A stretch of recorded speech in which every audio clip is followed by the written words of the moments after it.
Hello everyone, welcome to our YouTube channel Rajendra academy. तो हम chapter कर रहे थे परसेंटेज, उसी को कंटिन्यू करते हैं। तो ये हमारा नेक्स्ट टाइप रहेगा आज।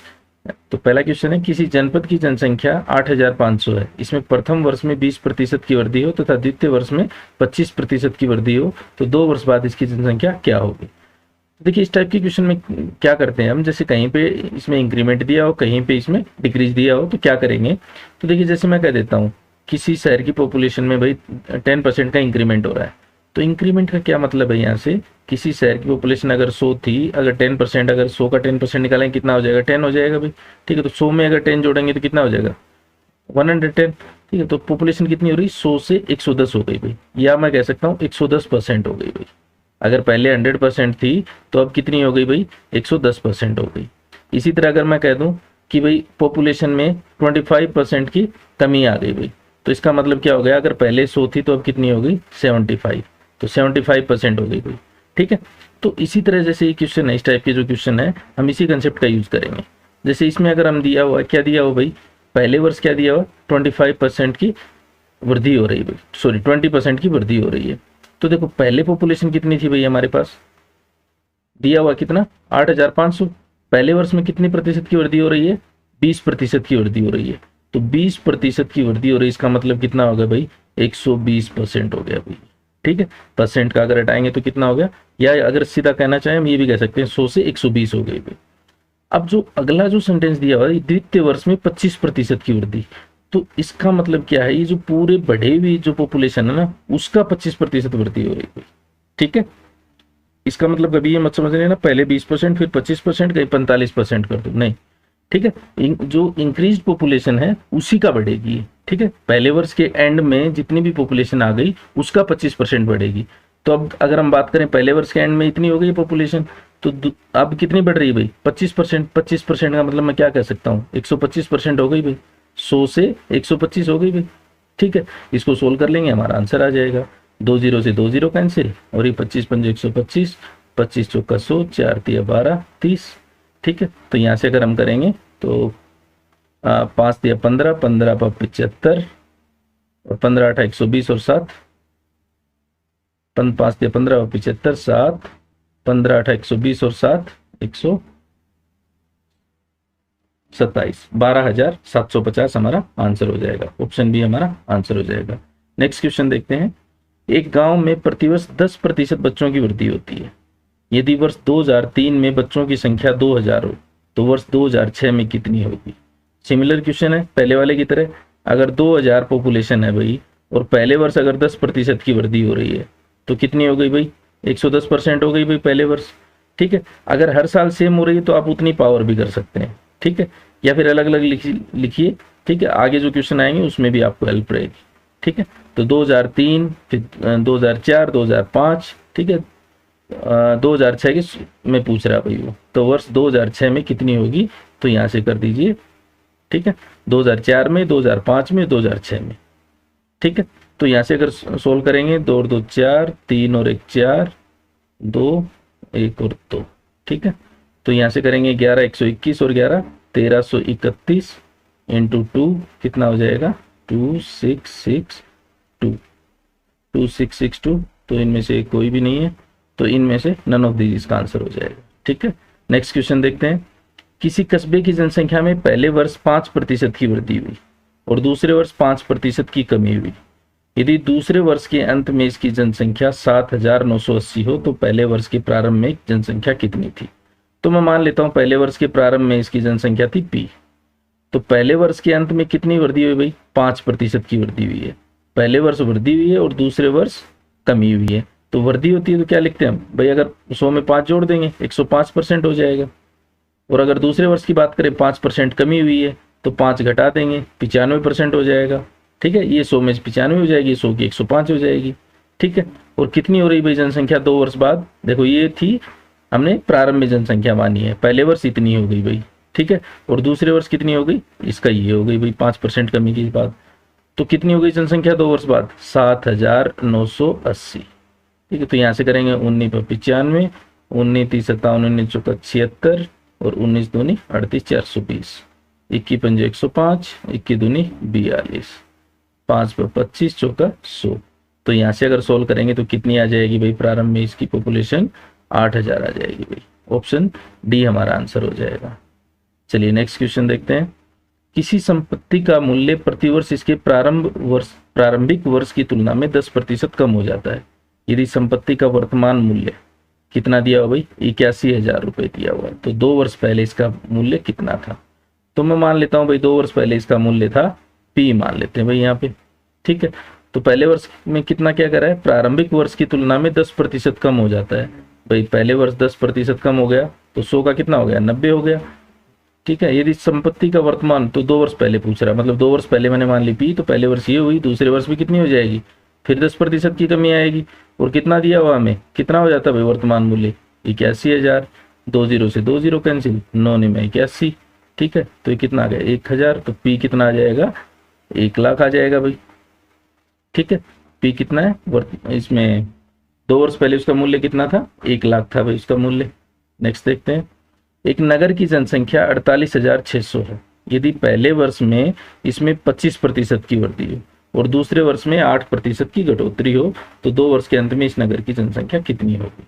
तो देखिए, जैसे हम वहाँ पे क्या मैं बताया था आपको कि जैसे मान लो टाइम हमें हर बार अगर सेम ही इंक्रीमेंट हो रहा है तो हम उसकी पावर भी कर सकते हैं, लेकिन यहाँ पे अब एक बार 25% की वृद्धि हो रही है और दूसरी बार में 8% की कमी हो रही है, अलग अलग हो रही है, तो इसमें हमें अलग अलग लिखना पड़ेगा। तो यहाँ पे देखिए कितनी दी हुई है पॉपुलेशन स्टार्टिंग में 48,600। अब पहले वर्ष कितनी वृद्धि होती है, 25% की वृद्धि, तो कितनी हो जाएगी भाई, 125% हो जाएगी भाई, या 100 का 125 हो जाएगी। दूसरे वर्ष में कितनी घटोतरी हो रही भाई, 8% की, तो अगर 100 थी तो कितनी हो जाएगी भाई, 92 हो जाएगी भाई। ठीक है, तो 2 वर्ष के अंत में हमें जनसंख्या बतानी है, तो 2 0 से 2 0 कैंसिल, 25 पंजे 125, 25 चौका 100, 4 3 4 दूनी 8, 4 3 12। ठीक है, तो यहां से अगर आप देखोगे, देखो अगर इन दोनों को मल्टीप्लाई करोगे, 6 पंजे 30, ठीक है, और 8 पंजे 40 और 3 43, 4 5 चौका 20 और 4 24। तो यहाँ से देखो लास्ट में तो 0 आना है, और यहाँ से देखोगे 3 3 9, जो सेकंड डिजिट है वो कितनी आएगी, 9। ना ऑप्शन ए में है, ना बी में, ना सी में, ना डी में, तो ऑप्शन ई हमारा आंसर हो जाएगा। ठीक है, ये तो 0 आएगा, लेकिन सेकंड डिजिट हमारे हिसाब से कितनी आ रही है, 9 आ रही है, लेकिन क्वेश्चन के हिसाब से अगर यहाँ पे देखोगे तो 9 किसी में भी नहीं है, तो नन ऑफ दीज आंसर हो जाएगा। तो पूरा सोल्व करने की जरूरत भी नहीं है इस क्वेश्चन को। चलिए नेक्स्ट के देखते हैं। 3 वर्ष पूर्व एक कस्बे की जनसंख्या 1,60,000 थी, 1,60,000 थी। ठीक है, प्रतिवर्ष क्रमशः 3%, 2.5% तथा 5% की दर से बढ़ी हो तो इसकी वर्तमान जनसंख्या कितनी है। तो भाई पहले वर्ष अगर 3% की वृद्धि हो रही है तो 103% हो जाएगी भाई। दूसरे वर्ष अगर 2.5% तो कितनी हो जाएगी, 102.5 हो जाएगी भाई, 102.5% हो जाएगी।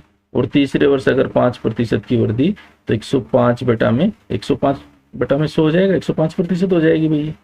तो यहाँ से अगर हम सोल्व करेंगे 2 0 और इसको भी पॉइंट को हटा के 0 लगा देते हैं, 2 और 3 5 0 4 0, तो 1 0 यहाँ बच जाएगी। तो यहाँ से देखिए 23 पंजो 21 पंजो 105, और यहाँ से करेंगे तो 5 दूनी 10 0। ठीक है, और कट रहा है भाई 5 दूनी 10, और यहाँ पे भी कट रहा है 5 चौका 20, तो 25 से कट रहा है, 25 चौका 100 और 25 का 25। ठीक है, और 4 दूनी 8, 8 दूनी 16। तो यहाँ से फिर से देखिए, अगर यूनिट डिजिट देखेंगे 3 दूनी 6, 6 का 6, 6 का 6, तो लास्ट में कितना आना चाहिए, 6।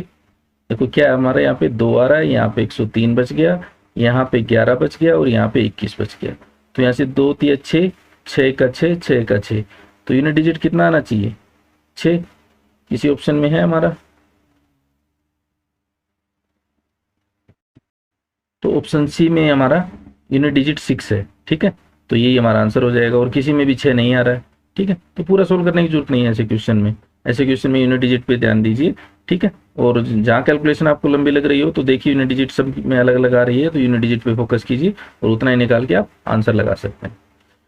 नेक्स्ट क्वेश्चन देखिए, एक मकान का मूल्य 5 लाख रुपए है, एक मकान का मूल्य 5 लाख रुपए है,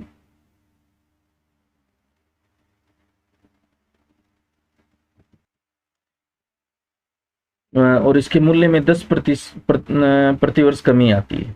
तो देखिए 5 लाख हो गया। 10% की कमी आती तो कितने वर्ष में इसका मूल्य 3,64,500 हो जाएगा। तो मैं मान लेता हूं, देखो अगर 10% की कमी आती है तो ये कितना हो जाएगा 100 में, अगर 100 है तो कितना हो जाएगा 90 हो जाएगा भाई। या मैं ये कह सकता हूँ 9 है तो 10 हो जाएगा। अब यहाँ पे हमें हर वर्ष अगर एक की इक्वल वो हो रही है, कमी आ रही है, तो हम क्या कहेंगे भाई, अगर 1 साल में 9/10, 2 साल में 9/10 की पावर 2, और जैसे मैं मान लेता हूँ n साल में ये कमी आ रही टोटल, तो इसकी पावर n कर देते हैं। और कितनी हो रही है हमारी पॉपुलेशन 3,64,500। ठीक है भाई, तो यहाँ से मैं लिख सकता हूँ 9/10 की पावर n, और इधर आ जाएगा 3,64,500। ठीक है, डिवाइडेड बाय 5 लाख। ठीक है, तो 2 जीरो से 2 जीरो कैंसिल भाई, और यहाँ से करेंगे तो देखिए 5 से कटेगा 5,000, और यहाँ पे करेंगे तो 5 7 35, 5 दूनी 10, 5 नी 45। ठीक है भाई, तो ये हो जाएगा 9/10 की पावर 3 हो जाएगा भाई यहाँ पे। ठीक है, 9 की पावर 3 कितना होता है 729, और 10 टू पावर 3 कितना होता है 1000। तो n की वैल्यू यहाँ से कितनी आ गई भाई 3 आ गई भाई। तो हमारा आंसर कितना हो जाएगा 3 साल हो जाएगा। नेक्स्ट क्वेश्चन देखते हैं। एक व्यक्ति ने 72,900 में एक भूखंड खरीदकर उस पर 1,33,100 की लागत से मकान बनाया। यदि भूखंड के मूल्य में 10% वार्षिक दर से वृद्धि हो तथा बिल्डिंग के मूल्य में 10% वार्षिक दर से कमी हो तो कितने समय बाद दोनों का मूल्य समान हो जाएगा। तो यहाँ पे देखो क्या दिया हुआ है 72,900। ठीक है, और दूसरे वाले जो इस पे बनाया है मकान उसकी कीमत कितनी दी हुई है 1,33,100। ठीक, तो इसमें क्या कह रहा है भाई यहाँ पे कि 10% वार्षिक दर से वृद्धि हो रही है। अगर वृद्धि हो रही है तो 100 का कितना हो जाएगा भाई, 100 पे कितना हो जाएगा 110 हो जाएगा भाई, 110% कह सकते हैं हम यहाँ पे। और यहाँ पे अगर हम बात करें तो 10% वार्षिक दर से कमी हो रही है तो 100 कितनी हो जाएगी भाई, कमी होके 90 हो जाएगी भाई यहाँ पे। ठीक है, अब ये तो हो गया 1 साल का, लेकिन हमें नहीं पता है कि ये पूछ रहा कितने साल बाद ये दोनों, अगर इसकी कीमत और इसकी कीमत दोनों बराबर आ जाएंगी, तो मैं मान लेता हूँ भाई n साल बाद इनकी कीमत बराबर आ जाएगी, n साल बाद दोनों की कीमत बराबर आ जाएगी। तो यहाँ से करोगे देखो ये 0 से 0 काट लीजिए, ये 0 से 0 कट जाएगी। अब यहाँ भी 10 की पावर n है और यहाँ भी 10 की पावर n है, तो ये आपस में कैंसिल आउट हो जाएंगे भाई। ये 2 जीरो हैं, ये भी 2 जीरो, तो ये भी कैंसिल आउट हो जाएंगे भाई। तो यहाँ बच जाएगा 11 की पावर n। ठीक है, यहाँ बच जाएगा आपका 11 की पावर n, और इधर देखोगे तो ये 9 टू पावर n, यहाँ नीचे आ जाएगा 9 टू पावर n, और यहाँ देखोगे तो 1331, और यहाँ देखोगे तो 729। ठीक है भाई, तो यहाँ 11/9 की पावर कितना हो जाएगा भाई n, और ये हो जाएगा 11/9 की पावर 3 हो जाएगा। ठीक है, तो n की वैल्यू यहाँ से कितनी आ गई भाई 3 आ गई भाई, तो n इज इक्वल टू 3। ये आपका 3 साल में जो दोनों जो भूखंड है और उस पर जो मकान बना है दोनों की कीमत बराबर आ जाएगी भाई। नेक्स्ट क्वेश्चन देखते हैं। एक नए स्कूटर का मूल्य 25,000 रुपये है।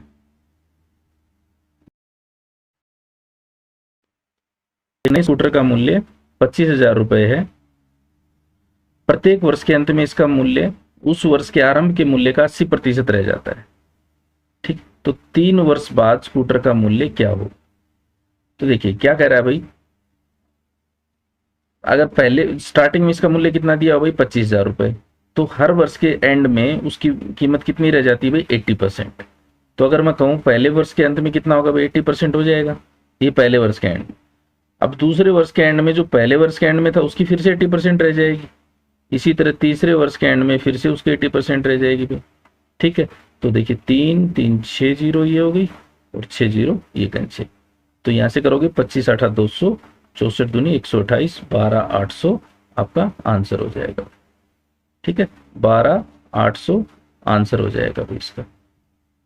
ठीक है भाई, चलिए नेक्स्ट क्वेश्चन करते हैं। 72 बच्चे एक कक्षा में कतारों तथा स्तंभों में इस प्रकार खड़े हैं कि प्रत्येक कतार में बच्चों की संख्या प्रत्येक स्तंभ में बच्चों की संख्या से 12.5% अधिक है, तो प्रत्येक कतार में बच्चों की संख्या कितनी हो। तो देखिए 72 बच्चे खड़े हैं भाई यहाँ पे, ठीक है। अब कतार स्तंभ क्या मतलब होता है, रोज एंड कॉलम्स, ठीक है। जैसे कुछ बच्चे ऐसे ये खड़े हैं, ठीक है, ये रोज हो गई, ठीक है, और ऐसे अगर ये देखेंगे तो यहाँ से कॉलम्स हो गए, ठीक है। तो अब क्या कह रहा है भाई, प्रत्येक कतार में बच्चों की संख्या, जो प्रत्येक रो में है वो बच्चों की संख्या स्तंभ में बच्चों की संख्या से कितना ज्यादा है भाई, 12.5%। तो 12.5% को अगर मैं सोल्व करूं, ठीक है, तो ये कितना हो जाएगा भाई, 1/8। मतलब अगर मैं स्तंभ में 8 मानूं तो कतार में कितने हो जाएंगे भाई, एक ज्यादा मतलब 9 हो जाएंगे भाई, ठीक है। तो यहां से अगर आप देखोगे भाई, एक कतार में 9 बच्चे हैं, ठीक है, और स्तंभ में कितने बच्चे हैं भाई, 8। तो कितने हो जाएंगे, अगर मैं दोनों को मल्टीप्लाई करूं तो 72 आ रहा है, ठीक है। तो यहां से तो हमारा डायरेक्ट आंसर आ रहा है 9, ठीक। लेकिन यहां से कई बार क्या होता है, ये तो बाई चांस ऐसा हो रहा था, देखिए आपको पता लगेगा कैसे कह रहा हूं मैं बाई चांस। तो अगर मैं मान लेता हूं, इसको बेसिक से करता हूं कि कतार में मान लेता हूं मैं 9x और स्तंभ में मान लेता हूं 8x, ठीक है। तो अगर मैं बात करूं, स्तंभ में 9x है और सॉरी कतार में 9x है और स्तंभ में कितने हैं, 8x हैं, तो दोनों में मिला के टोटल कितने बच्चे हो जाएंगे भाई, तो 9x इंटू 8x कर देंगे भाई, ये कितना हो जाएगा, 72 आ जाएगा। तो यहाँ से करेंगे तो 72x स्क्वेयर बराबर कितना आ जाएगा, 72, ठीक है। 72 से 72 कैंसिल, तो x स्क्वेयर बराबर कितना आ गया, 1। तो x की वैल्यू यहाँ से कितनी आ गई, 1 आ गई भाई। तो x की वैल्यू 1 करेंगे तो ये भी 9 आ गया और ये भी कितना आ गया, 8, ठीक है। तो इसके हिसाब से हमारा आंसर 9 आ जाएगा। लेकिन मान लो यहीं पे अगर मैं कह दूं कि टोटल बच्चे हैं 288, टोटल बच्चे हैं 288, तो आप क्या करते हैं, अगर मैं मान लो बेसिक तरीके से ना करूं तो आप कह दोगे सर 9 इंटू 8 कितना हो गया, 288, ठीक है। तो एक बराबर किसके हो जाएगा भाई, 9 8 72, 4 के बराबर हो जाएगा। और एक बराबर है 4 के, तो ये कितना हो जाएगा 36, और ये कितना हो जाएगा 32। तो 36 और 32 को मल्टीप्लाई करके देखोगे तो ये 288 तो नहीं आएगा। तो यहाँ पे अगर आप बेसिक से करते हैं तो अगर मैं ये कह देता हूँ 9x इंटू 8x ये बराबर किसके हो गया, 288 के। तो x स्क्वेयर 9 8 72, ये 4 आ गया। तो x स्क्वेयर बराबर किसके आएगा, 4 के, और x की वैल्यू कितनी आएगी यहाँ से 2। तो x की वैल्यू 2 आई, तो यहाँ से कतार में कितने हो जाएंगे यहाँ पे 18, और स्तंभ में कितने हो जाएंगे भाई 16, ठीक है। तो इसके हिसाब से अगर देखोगे तो ये कितने कितने आ जाएंगे, फिर आपके 288 बन जाएंगे। तो हमेशा ध्यान रखना, इस टाइप का क्वेश्चन जब भी आता है तो आप बेसिक तरीके से कर लीजिए, ठीक है। और फिर थोड़ा प्रैक्टिस करोगे तो अपने आप पता लग जाएगा कि अगर हमें बिना बेसिक के भी करना है तो कैसे करेंगे। क्लियर है, चलिए। तो इसका आंसर कितना हो जाएगा, 9 हो जाएगा भाई, ठीक है। ये समझ आया इतना। चलिए नेक्स्ट क्वेश्चन करते हैं। प्रत्येक वर्षांत में एक तालाब में मेंढकों की संख्या में 10% की वृद्धि होती है। वर्षारंभ 2004 में तालाब में 2,14,000 मेंढक थे, 2,14,000 मेंढक थे। तो वर्ष 2006 के अंत में वो तालाब में मेंढकों की संख्या क्या होगी। तो देखिए अगर 2004 की शुरुआत की बात कर रहा हूँ, 2006 के अंत में पूछ रहा, मतलब 3 साल बाद पूछ रहा हूँ। 3 साल बाद अगर हम करेंगे तो ये देखिए यहाँ से हम सीधा 110% लिखेंगे। पहले साल 10% वृद्धि होती है, तो डायरेक्ट पावर 3 भी कर सकते हैं यहाँ से। और आप अगर 3 बार लिखना चाहें 110%, 110%, तो ऐसे भी लिख सकते हैं, ठीक है। तो यहाँ से करोगे देखो 1 2 0 ये गई, 1 0 ये, 1 0 ये, और 2 0 ये गई, ठीक है। तो यहाँ से कैलकुलेशन है। देखिए 11 से मल्टीप्लीकेशन की ट्रिक बताते हैं आपको। 11 से अगर हम मल्टीप्लाई करेंगे तो देखिए इस डिजिट को एज इट इज रख लीजिए, यहाँ से इस डिजिट को एज इट इज, फिर इन दोनों को जोड़िए, कितना हो गया 4 और 1 5 हो गया भाई। और फिर इन दोनों को जोड़िए, 2 और 1 3 हो गया, और लास्ट डिजिट को ऐसे कैसे रख, ठीक है। तो ये पहले 11 से मल्टीप्लाई कर दिया भाई। अब दूसरे 11 से मल्टीप्लाई करते हैं, यहाँ पे सेम एज इट इज करेंगे हम। तो ये करेंगे 4 एज इट इज, 5 और 4 9, 5 और 3 8, और ये 3 और 2 5, और 2 एज इट इज रहेगा भाई, ठीक है। और यहाँ पे करेंगे फिर से 11 से मल्टीप्लाई, इस वाले 11 से, ठीक है। तो ये होगा 4 एज इट इज रहेगा भाई, 9 और 4 13, ठीक है। अब कैरी आएगा 1 यहाँ पे, तो 9 और 8 17 और 1 18, फिर से कैरी जाएगा 8 और 5 13 और 1 14, 1 5 और 2 7 और 1 8, और 2 एज इट इज रहेगा, ठीक है भाई। तो यहाँ पे ये हमारा आंसर हो जाएगा। तो कोई मैच कर रहा है इससे, कोई भी आंसर नहीं, तो इसमें नन ऑफ दिस हमारा आंसर हो जाएगा। तो चलिए आज इतना ही करते हैं हम। Thank you.